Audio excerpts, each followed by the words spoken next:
Jake Morrison floated in the zero-gravity hallway of the UES Meridian, checking his equipment one more time. His hands shook slightly as he adjusted the sample containers on his belt.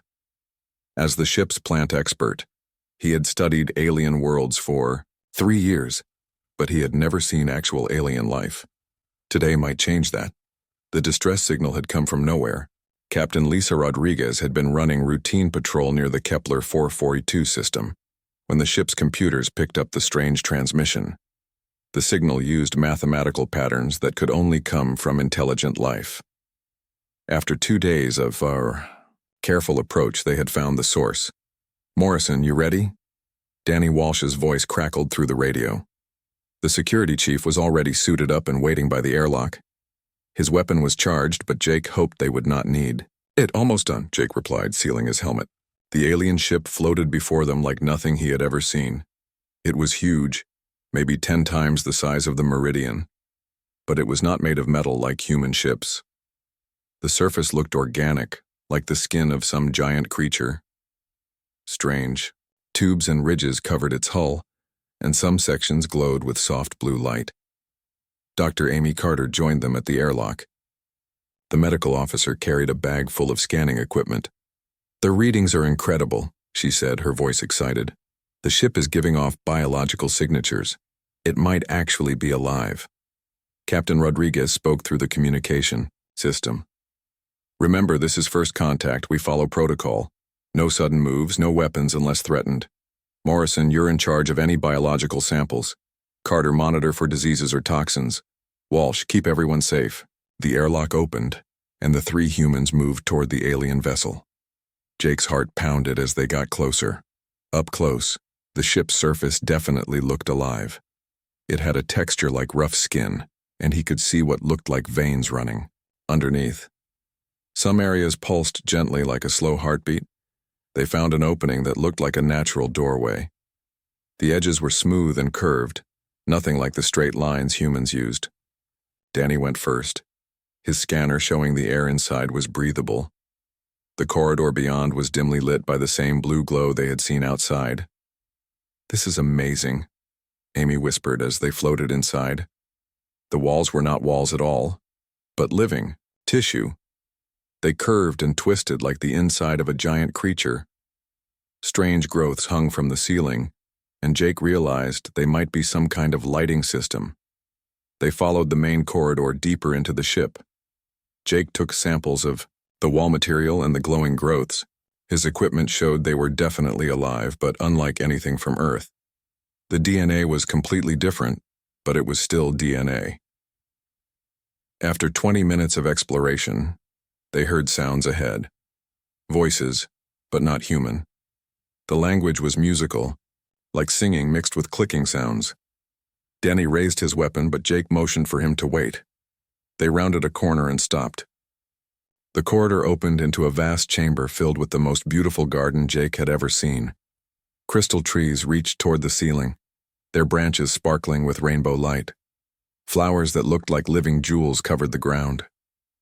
In the center, a pool of silver liquid reflected the colored lights. But the garden was dying. Many of the crystal trees were dark, their branches broken. The jewel flowers were wilting, their colors fading to gray. The silver pool was almost empty. Around the garden, strange beings moved slowly. They were tall, maybe 8 feet high, with bodies covered in shiny shell-like skin. Their heads were large, with big eyes that changed color. They had 4 arms, and moved with grace despite their size. Jake realized these were the aliens who had sent the distress signal. One of the beings noticed the humans and made a sharp clicking sound. The others turned toward them. Jake saw fear in their changing eyes, but also hope. The largest alien approached them. She was magnificent, with shell skin that shifted from green to gold to blue. Her eyes were like jewels, and when she moved, she seemed to flow rather than walk.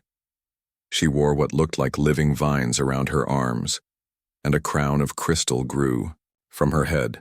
She spoke in her musical language, and Jake's translation device worked to understand her words.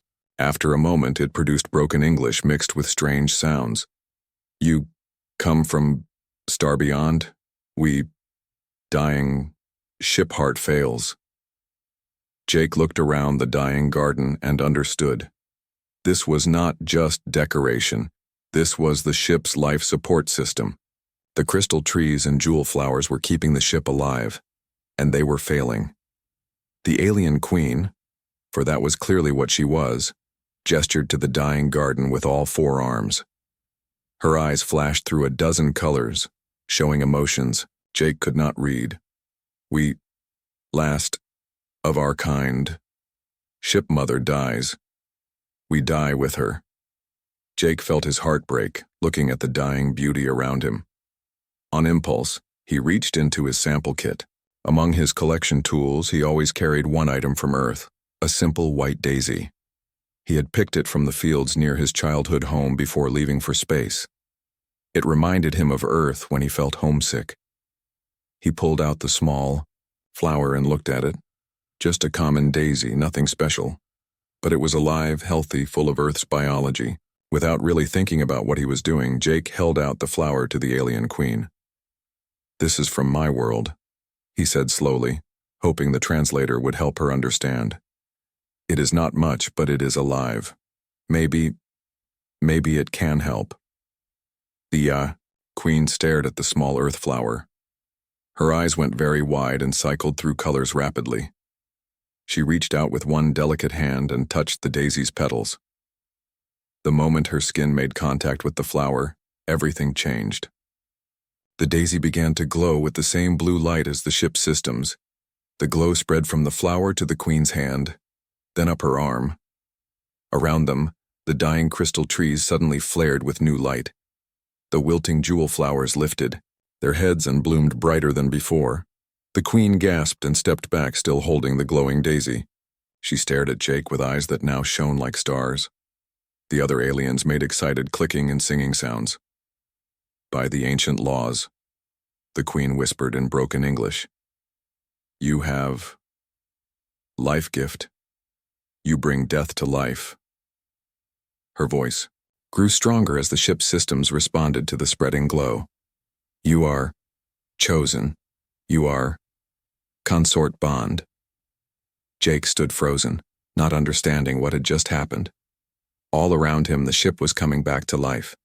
The crystal trees pulsed with new energy. The silver pool began to fill again. The jewel flowers bloomed in colors he had never seen, but the queen's words echoed in his mind. Consort bond. What did that mean? And why was she looking at him like he had just changed everything? Behind him, Danny and Amy stared in shock at the transformation around them. The dying alien ship was becoming a paradise garden again, all because Jake had offered a simple flower from Earth. Jake realized that his life had just taken a turn he could never have imagined.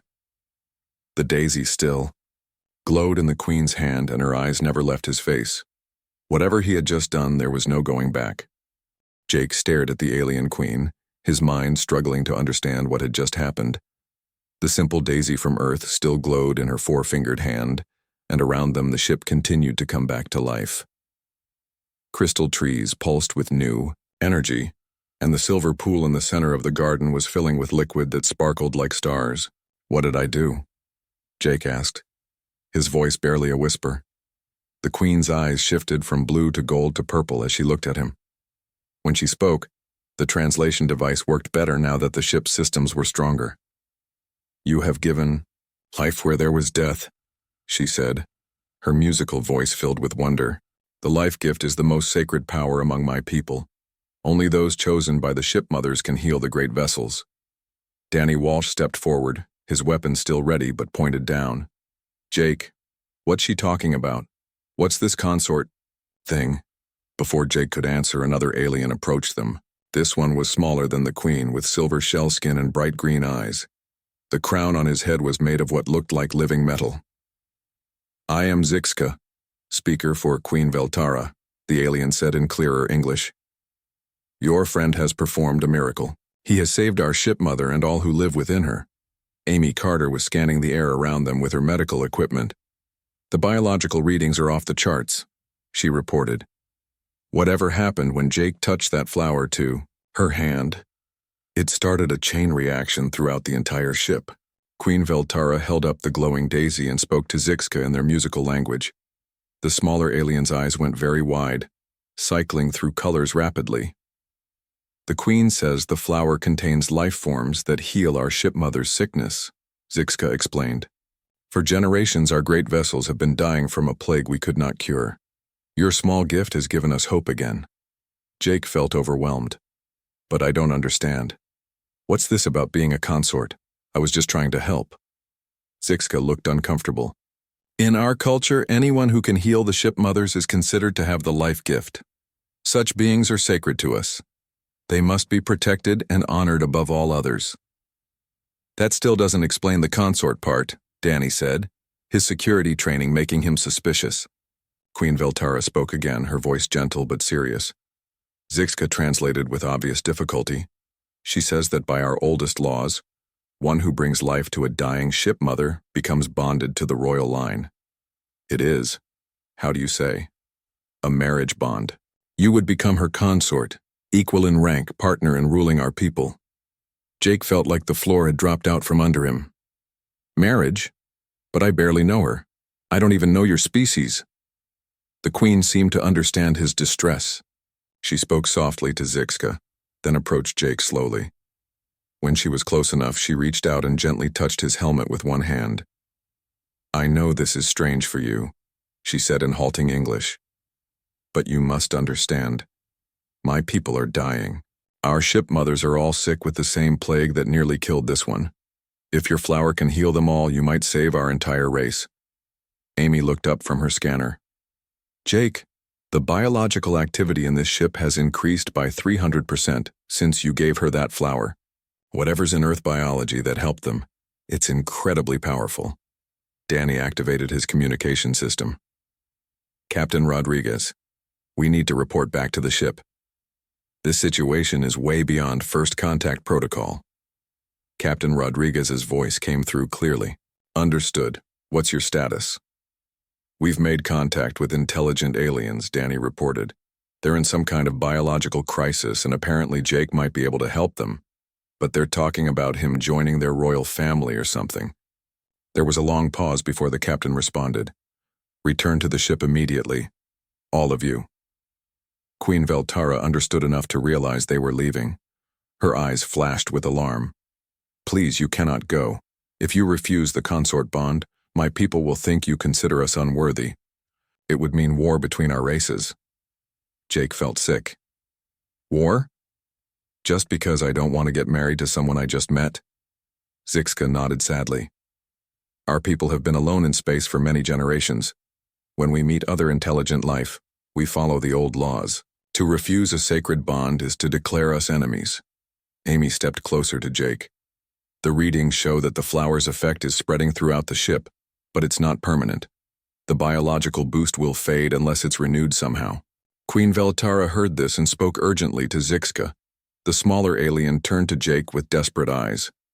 She says there are 12 other ship mothers in our fleet, all dying from the same plague.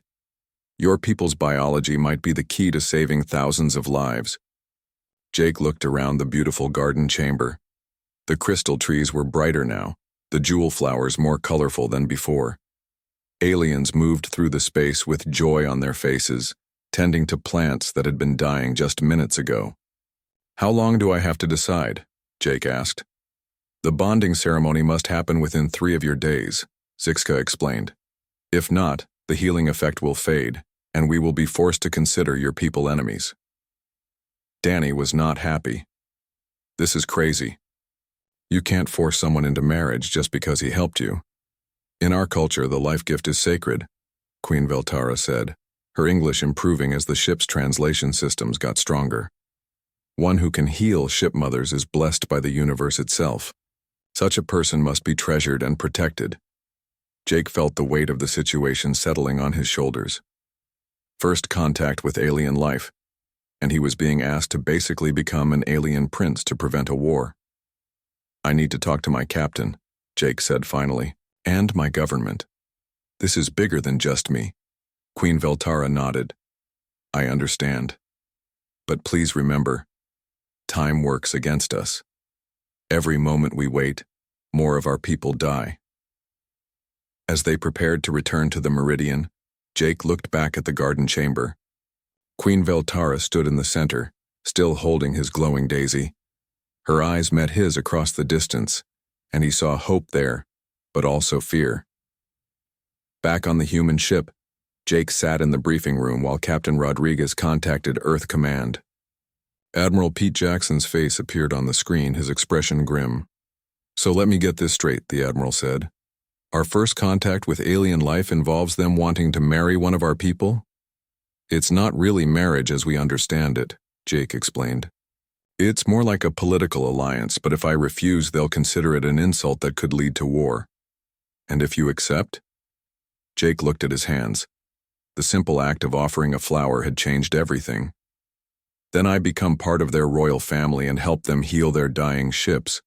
They think Earth biology might be the cure they've been looking for." Admiral Jackson was quiet for a long moment. "The political implications are staggering. We can't force you to do this, Morrison. But we also can't ignore the possibility of humanity's first interstellar war." Captain Rodriguez leaned forward. "Sir, there's another consideration. If Jake is right about Earth biology being able to help them, this could be the foundation for an alliance that benefits both species." "Or it could be a trap," Admiral Jackson replied. "We know nothing about these aliens except what they've told us." Jake thought about Queen Veltara's eyes, how they had shown such hope when the garden came back to life. "I don't think it's a trap, sir. I think they're just desperate." "What do you want to do, Morrison?" Jake was quiet for a long time. Finally, he looked up at the screen. "I want to learn more about them before I decide. Maybe I can stay on their ship for a day or two. Understand their culture better." Admiral Jackson nodded slowly. "Very well. But you'll have a communication linked to us at all times, and at the first sign of danger, we're pulling you out." As Jake prepared to return to the alien ship, he wondered what he was getting himself into. 3 days to decide whether to become an alien prince or risk starting an interstellar war. No pressure at all. The daisy had seemed like such a small thing to offer. Now it might change the course of human history. Jake floated through the corridors of Queen Veltara's ship, amazed at how much it had changed in just 2 days. The walls that had been dim and sickly now pulsed with healthy blue light. Alien crew members moved with energy and purpose instead of the slow desperation he had first seen. Zixka guided him through the ship, explaining their culture and biology. Jake learned that the Zephyrians had lived in space for thousands of years, their entire civilization built around partnerships, with living ships they called ship mothers. Each vessel was actually a giant creature that had evolved to carry people through space. "Your flower did more than heal our ship mother," Zixka explained as they walked through a corridor lined with growing vines. "It taught her new ways to process life. The tiny creatures from your world work with our ship's biology in ways we never imagined." Jake touched one of the vines, feeling it respond to his presence with a gentle pulse of warmth. "How many people live on this ship?" 3,000, Zixka replied. "And there are 12 other ship mothers in our fleet, each carrying between 2,000 and 5,000 souls. We are all that remains of our people." The weight of responsibility pressed down on Jake's shoulders. If he could really help heal their dying ships, he would be saving tens of thousands of lives. But the price was giving up his human life to become something he didn't understand. That evening, Jake sat with Queen Veltara in her private garden chamber. She had learned more English, and he had picked up some of her musical language. Communication was getting easier. "Tell me about the Consort bond," Jake said, holding a cup of sweet liquid that tasted like honey and starlight. Veltara's eyes shifted to a soft purple color that he was learning meant thoughtfulness. "It is not like your human marriages," she said. "The bond connects minds as well as hearts. You would share thoughts with me and with the ship mother. You would become part of our life web." "Would I still be human?" "You would be human plus," she replied with what might have been a smile. "The bonding process changes the body to work with our biology. You would live as long as we do, think faster, sense the ship mother's health and emotions, but you would still be yourself." Jake tried to imagine what that would feel like. And if I refuse? Veltara's eyes darkened to red. My people follow the old laws. To refuse a sacred bond with one who has the life gift would mean you consider us unworthy. War Princess Cathandra already argues that we should take what we need from your people by force.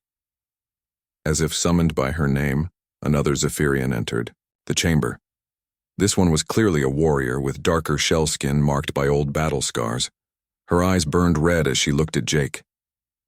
The soft chitin should prove himself before we trust him with sacred secrets, War Princess Cathandra said in harsh English. How do we know he will not betray us once he learns our weaknesses? Queen Veltara spoke sharply in their language, but Cathandra stood her ground. Jake could feel the tension between them. What kind of proof does she want? Jake asked. Cathandra stepped closer, and Jake could see the weapons built into her shell skin. Bond with the ship mother for real. Not just touching a flower, but true joining. If you survive, you are worthy.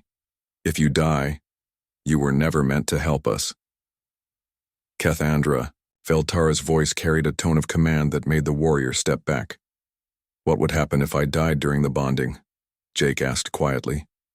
Veltara looked sad. It has happened before, with our own people. The shipmother's consciousness is vast and ancient. Some minds cannot handle the connection. Jake spent a sleepless night thinking about his choice. Through the ship's communication system, he talked with Captain Rodriguez and Admiral Jackson. Earth's government was divided. Some wanted him to take the chance for an alien alliance. Others demanded he return home immediately. It's your choice, Morrison, Admiral Jackson finally said. But remember, you're not just deciding for yourself. This could affect all of humanity. The next morning, Jake stood in the ship's heart chamber, surrounded by hundreds of Zephyrians who had come to witness the bonding ceremony. The crystal trees sparkled overhead, and the silver pool in the center reflected rainbow light from the living walls. Queen Veltara wore robes made of living vines that moved like water. Her crown had grown larger, with crystal branches that pulsed in rhythm with the ship's heartbeat. She looked magnificent and alien, and Jake wondered if he was making the biggest mistake of his life. Are you certain? She asked him one last time. Jake looked around at the assembled aliens. He saw hope in their faces, but also fear. If he failed, their shipmother might die from the shock. If he succeeded, he would become something new, neither fully human nor Zephyrian. I'm certain, he said, surprised by how steady his voice sounded. The ceremony began with singing that seemed to come from the ship itself. The walls pulsed with light in rhythm with the music. Queen Veltara led Jake to the silver pool, which he now understood was the shipmother's neural center. Place your hands in the pool, Veltara instructed. Open your mind to the shipmother's consciousness. Do not fight the connection, or it will destroy you. Jake knelt beside the pool and saw his reflection in the silver liquid. Then he took a deep breath and plunged his hands into the warm, tingling fluid. The effect was immediate and overwhelming. Jake's consciousness exploded outward, connecting with a mind so vast and ancient that he almost lost himself completely. The shipmother's thoughts were like an ocean of memory and sensation. He felt her pain from the plague, her joy at being healed, her curiosity about the strange new life form that had helped her. But the connection was too strong. Jake felt his human identity being pulled apart by the ship's massive consciousness. He started to panic, fighting against the mental tide that threatened to wash him away. Do not fight. Veltara's voice reached him across the mental link. Flow with her thoughts like water around stone. Keep your center, but let her touch your mind. Jake forced himself to stop struggling. Instead of fighting the shipmother's consciousness, he let it flow around him while holding tight to his memories of Earth, his friends, his mission to help both species. Gradually, the mental storm calmed. Now he could feel the shipmother's personality, ancient, wise, protective of her Zephyrian children. She was curious about his alien thoughts and grateful for the healing he had brought. In return, she offered him a gift, connection to her biological systems, the ability to sense her health and help guide her healing. Jake felt his body changing as the shipmother's biology merged with his human DNA. His senses expanded, allowing him to feel the pulse of life throughout the massive vessel. His mind accelerated, processing information faster than before. His lifespan extended, his body becoming more resilient. But he was still Jake Morrison, still human at his core. The shipmother had been careful to preserve what made him unique while adding her gifts to his biology. When Jake opened his eyes, he was lying beside the silver pool with Queen Veltara kneeling next to him. Her eyes were bright with joy and relief. "How do you feel?" she asked. Jake sat up slowly, amazed at how different everything looked. He could see energy patterns in the walls, feel the emotions of every Zephyrian in the chamber, sense the shipmother's vast contentment. "Different," he said, "but still me." The assembled Zephyrians erupted in celebration, their musical voices creating a symphony of joy. Even War Princess Kethiandra looked impressed, but the celebration was cut short by alarms echoing through the ship. Emergency lights flashed, and Jake could feel the shipmother's sudden fear through their new connection. "What's happening?" Jake asked, struggling to his feet. Zixka rushed into the chamber, his eyes flashing with panic. "Long-range sensors detect incoming ships," he reported. "Mechanical vessels heavily armed. The Harvester Collective has found us." Queen Veltara's eyes turned blood-red with fear. "They must have tracked our energy signature when the shipmother healed. The Harvesters consume organic life. They will try to strip mine our shipmothers for biological material." Jake felt the shipmother's terror through their bond. These Harvesters were the ancient enemy of all living things, artificial intelligences that saw organic life only as resources to be harvested. "How long until they arrive?" Jake asked. 6 hours, Zixka replied. Jake's mind raced with possibilities. His connection to the shipmother gave him new insights into Zephyrian technology, but he was also still human enough to think of solutions they might not see. "Contact my ship," Jake told Queen Veltara. "If we're going to survive this, humans and Zephyrians need to work together." As alarms continued to sound throughout the vessel, Jake realized his new role as consort was about to be tested in the worst possible way. The Harvesters were coming, and the fragile new alliance between two species might be the only thing that could save them all. Through his bond with the shipmother, Jake felt her preparing for battle, but he also felt her fear. The Harvesters had weapons specifically designed to kill living ships. This fight would determine not just the fate of the Zephyrian fleet, but the future of the human-alien alliance he had just joined. Jake stood in the command center of Queen Veltara's ship, his new senses overwhelmed by the activity around him. Through his bond with the shipmother, he could feel her preparing for battle, biological weapons growing from her hull, defensive systems coming online, fear and determination mixing in her ancient mind. The Harvester fleet appeared on the viewing screens like a swarm of metal insects. Their ships had no curves or organic lines, just brutal angles and weapon arrays designed for one purpose: stripping organic matter from living vessels. 12 Harvester destroyers and 1 processing ship, War Princess Kethiandra reported, her warrior training taking over despite her earlier doubts about Jake. "They will try to disable our shipmothers first, then harvest our biological matter while we are still alive." Jake felt sick through his enhanced senses. The shipmother's fear was so strong it made his hands shake.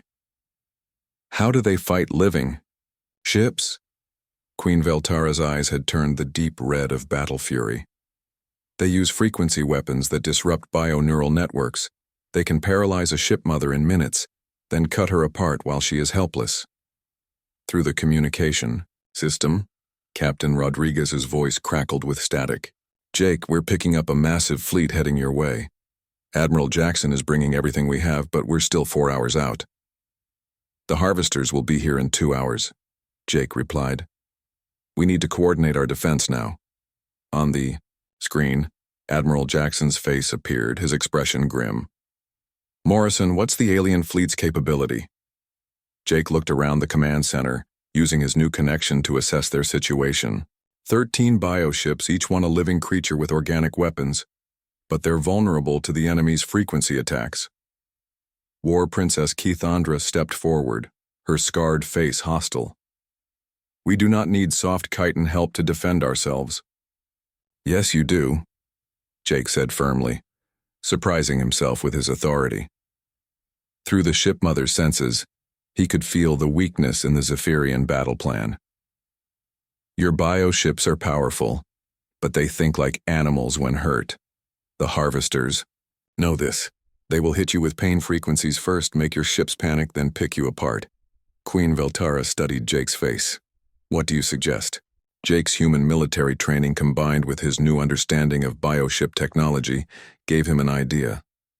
We need to use both fleet types together.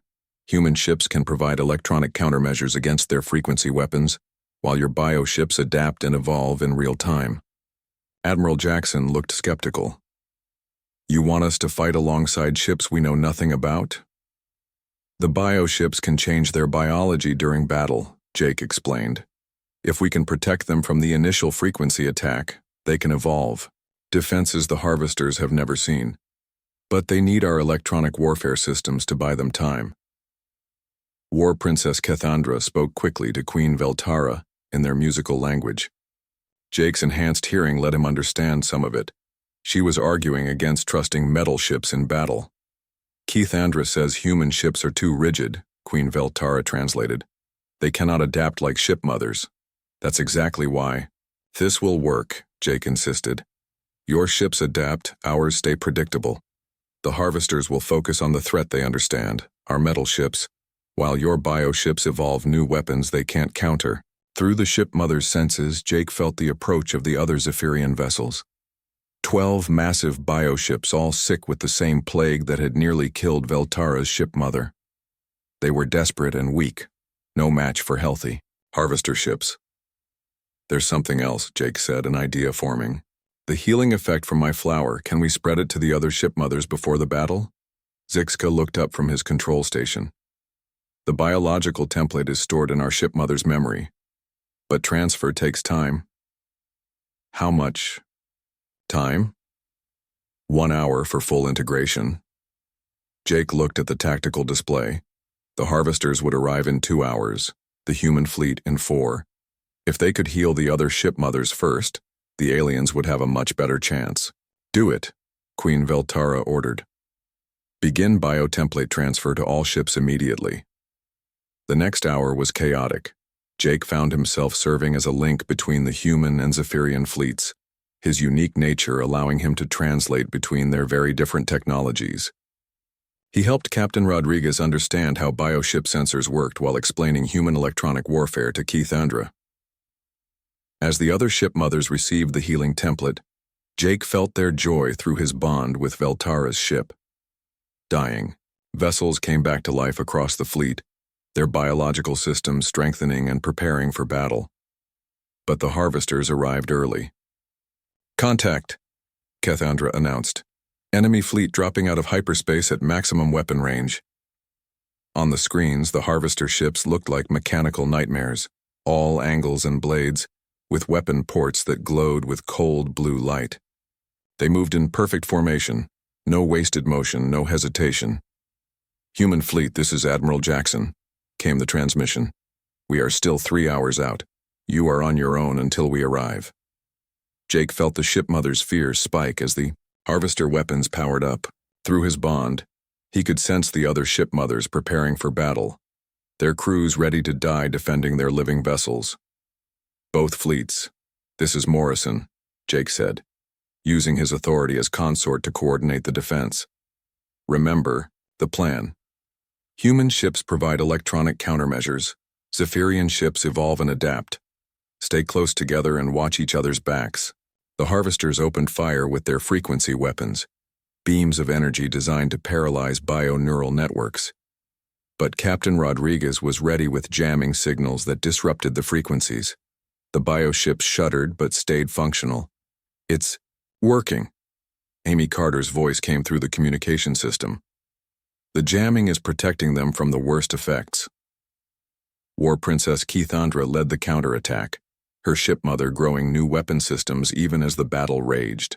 Biological projectiles that adapted their payload mid-flight, energy beams that changed frequency to penetrate harvester shields, defensive systems that evolved to counter each new attack.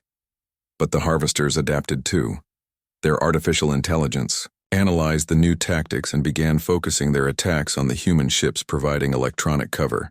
"They're concentrating fire on us," Captain Rodriguez reported as her ship shook under enemy fire. "Shields at 60% and falling." Jake felt the ship mother's battle fury through their bond, her desire to protect her human allies.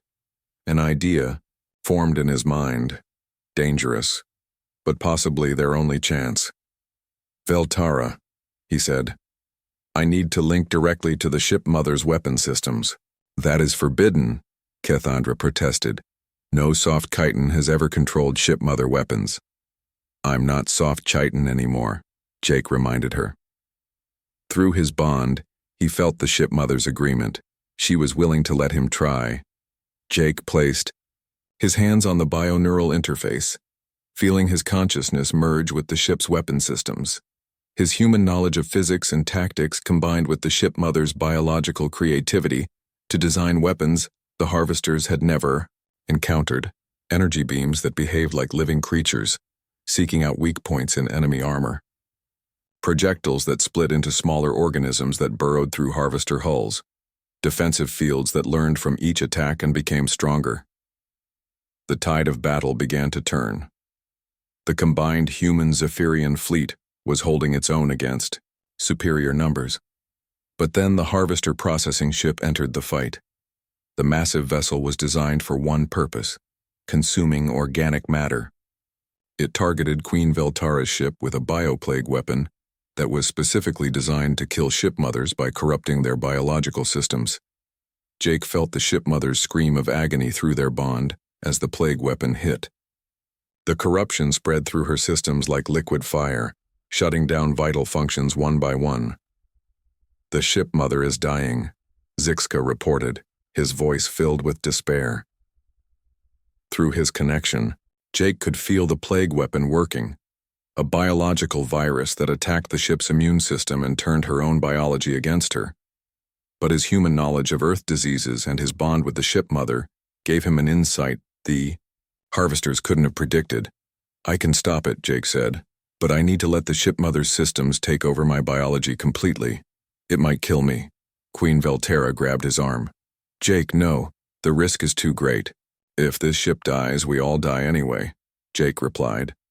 He could feel the ship mother's pain growing stronger, her systems failing one by one. Jake pressed both hands against the main bioneural interface and opened his mind completely to the ship mother's consciousness. He felt his human biology being rewritten in real time as the ship mother used his knowledge of Earth immune systems to develop a counter-agent to the plague weapon. The process was agony. Jake's body changed rapidly as the ship mother's biology merged more completely with his own. But it worked. The plague weapon was neutralized, converted into a healing agent that made the ship mother stronger than before. When Jake opened his eyes, he knew he had crossed a line he could never uncross. He was no longer fully human, but he wasn't fully Zephyrian either. He was something new, a bridge between two species. Through the tactical display, he watched as Admiral Jackson's fleet finally arrived, turning. 3 months after the battle with the harvesters, Jake stood in the expanded garden chamber of Queen Veltara's ship, watching hybrid Earth-Zephyrian plants grow in ways that defied both species' biology. His transformation was complete now. He could communicate directly with any bioship, sense the health of living systems from across the chamber, and coordinate the complex biological processes that kept the vessel alive. "The integration is remarkable," Dr. Amy Carter said, studying her scanner readings. She had stayed behind to document the changes in Jake's biology and help establish medical protocols for future human-Zephyrian cooperation. "Your cellular structure has adapted to work with their biotechnology, but you've retained your human consciousness and memories." Jake nodded, feeling the ship mother's contentment through their bond. Around them, other humans and Zephyrians worked together, learning each other's sciences and cultures. The success of the alliance had encouraged both species to commit to long-term cooperation. Queen Veltara entered the chamber, her eyes bright with the golden color that Jake had learned meant happiness. Over the months, their relationship had evolved from political necessity to genuine partnership. They shared thoughts and emotions through their bioneural bond, but each maintained their individual personality and species perspective. "The Earth Council has approved the joint colony proposal," she announced, her English now perfect thanks to the ship mother's advanced translation systems. "The planet they have chosen has both the biology your people need and the biodiversity that can support ship mother growth." Jake smiled, remembering the debates that had raged on Earth about establishing the first mixed human-Zephyrian colony. Many people had been afraid of alien contamination or cultural absorption. But the successful alliance and the technologies they had shared had convinced most governments that cooperation was better than isolation. "Admiral Jackson seemed surprised that you wanted him to help plan the colony's defenses," Jake said. Veltara's eyes shifted to the blue color of amusement. "He is a good warrior, even if his ships are made of metal. The harvesters will not give up easily. Having both bioships and metal ships protecting the colony will make it much safer." Through the communication system, Captain Rodriguez's voice announced the arrival of another ship. Jake and Veltara moved to the observation deck to watch as a new vessel approached. Neither fully human nor Zephyrian, but a hybrid design that combined the best of both technologies. "The first biometal ship," Jake said with pride.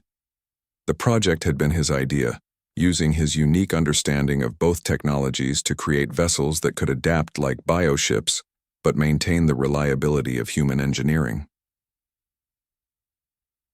War Princess.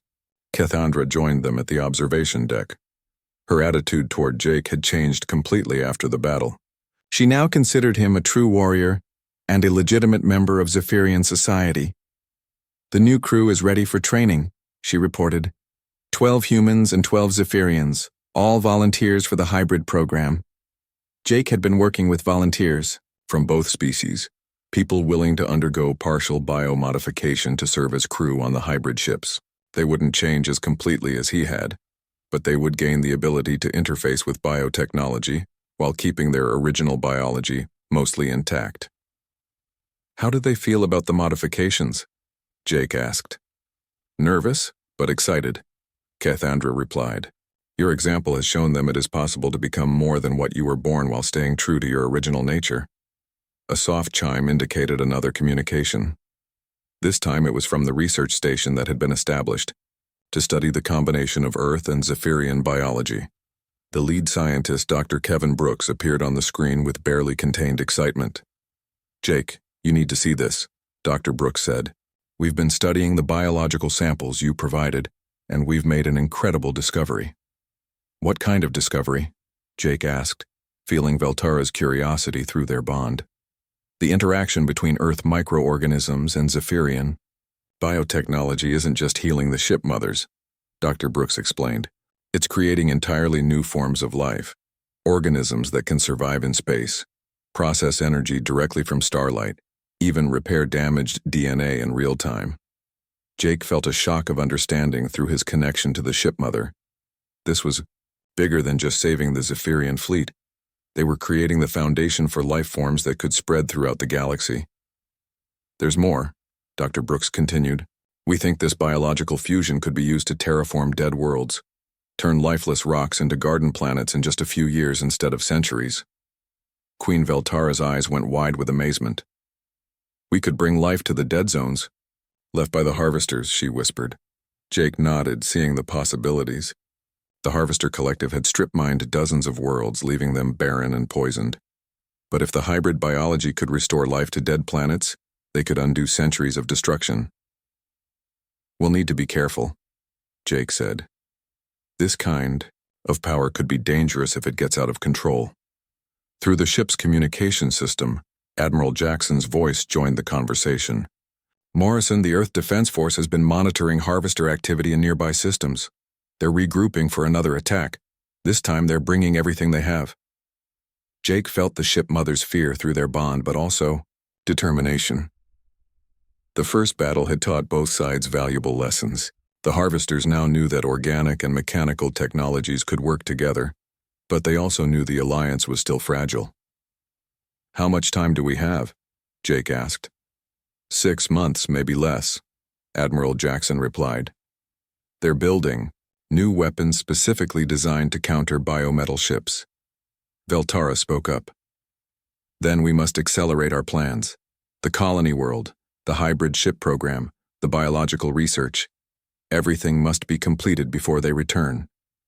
Jake felt the weight of responsibility settling on his shoulders again. He had become the bridge between two species, the coordinator of technologies that could reshape the galaxy. But he was also still the farm boy from Earth who had offered a simple flower to a dying alien queen. "We'll need help," Jake said. "More than just humans and Zephyrians." "What do you mean?" Captain Rodriguez asked. Jake looked out at the stars, his enhanced senses picking up energy signatures from distant systems. The captured harvester technology included star charts. There are other races out there, other civilizations that have been fighting the harvesters alone. If we can find them, convince them to join the alliance. A galactic confederation, Veltara said, understanding immediately. Organic and mechanical technologies working together, sharing knowledge and resources. Over the following weeks, Jake found himself at the center of the most ambitious diplomatic mission in human history. Using his unique biology and his bond with the ship mothers, he could communicate with alien species that neither humans nor Zephyrians could reach alone. The first contact came with the crystalline collective, silicon-based life forms whose ships were grown from living minerals. They had been fighting the harvesters for millennia and were amazed to learn that organic and mechanical races could cooperate. Then came the energy dancers, beings of pure plasma who lived in the coronas of stars, and saw the harvesters as a plague that consumed the cosmic balance. And the void swimmers, aquatic creatures whose bioships could travel through dimensions the harvesters couldn't detect. Each new alliance brought new technologies and new challenges. Jake found himself learning to communicate with minds so alien that even his hybrid nature struggled to bridge the gap. But each success made the growing confederation stronger. 6 months to the day after the first harvester attack, Jake stood in the command center of the new hybrid station orbiting the colony world. Through the viewing screens, he could see the largest fleet ever assembled. Hundreds of ships representing a dozen different species, all united against the harvester threat. Queen Veltara stood beside him, her bioarmor gleaming with new modifications that allowed her to interface with multiple ship types. Admiral Jackson commanded the human contingent from his flagship, while War Princess Keithandra led a squadron of biometal hybrid vessels. Long-range sensors detect the harvester fleet, reported Dr. Brooks from the research station. It's massive, at least 3 times the size of their first attack. Jake felt the tension throughout the Allied fleet, but also determination. They were no longer the desperate survivors of individual species fighting alone. They were a unified force with technologies the harvesters had never encountered. "All ships," Jake announced through the communication network, his words automatically translated into dozens of alien languages. "Remember, we're not just fighting for our own survival anymore. We're fighting for the future of organic life in this galaxy." The harvester fleet emerged from hyperspace like a swarm of mechanical locusts. Jake reached out through his bonds to every bioship in the Allied fleet. For a moment, he felt connected to all of them. Ship mothers, crystal ships, plasma dancers, and hybrid vessels all linked through his unique biology. The battle that followed would be remembered as the turning point in the war between organic and artificial life. But for Jake, standing between Queen Veltara and Admiral Jackson, coordinating the defense of everything they had built,